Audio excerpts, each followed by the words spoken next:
नमस्कार दोस्तों, एक बहुत प्यारा शिव भजन प्रस्तुत कर रही हूँ। गीत पूरा सुनिएगा और कमेंट करके बताइएगा कि गीत कैसा लगा। अगर मेरा गीत अच्छा लगे तो मेरे गीत को लाइक कीजिएगा, शेयर कीजिएगा और प्लीज़ दोस्तों मेरे चैनल को सब्सक्राइब ज़रूर कीजिए। अपना प्यार दुलार और आशीर्वाद दीजिए। तो आइए सुनते हैं इस प्यारे से शिव भजन को।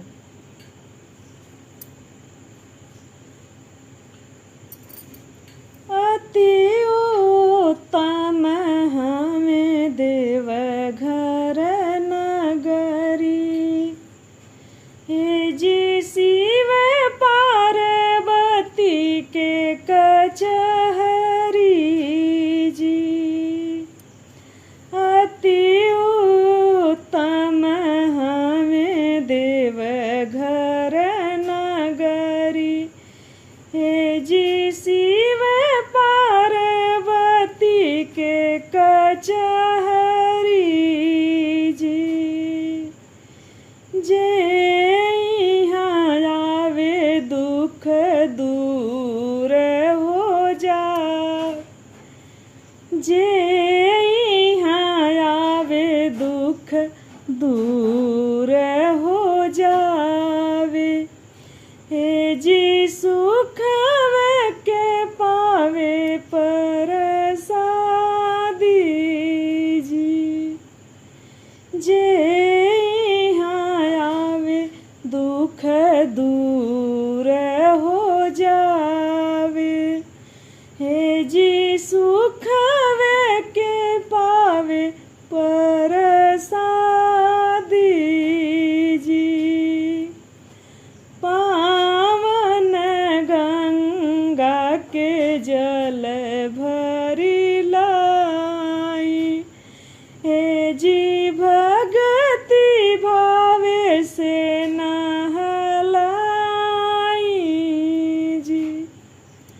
पावन गंगा के जल भरी लाई, हे जी भगति भावे से नहलाई जी। मन चाहा बर लेके जाई, हे जी जीवन सफल बनाई जी। मन चाहा बर बदले में पाई, हे जी जीवन सफल बनाई जी। बोले बम महामंत्र दिल में रटल करी, हे जी भव बंधन कटी जाई जी। बोले बम महामंत्र दिल में रटल करी, हे जी भव बंधन कटी जाई जी।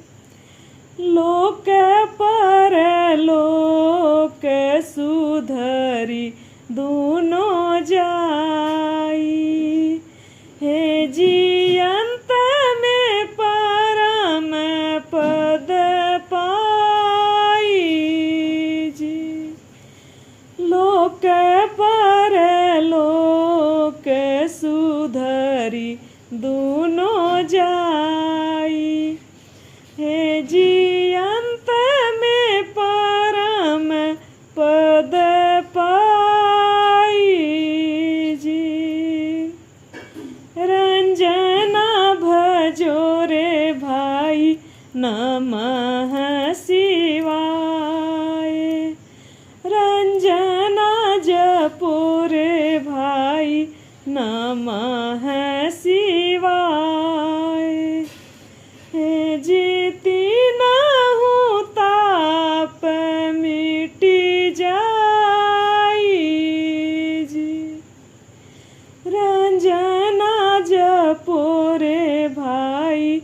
नमः शिवाय। हे जीती न हूँ ताप मिटी जाई जी। हे जीती न हूँ ताप मिटी जाई जी। हे जीती न हूँ ताप मिट जाई जी। धन्यवाद।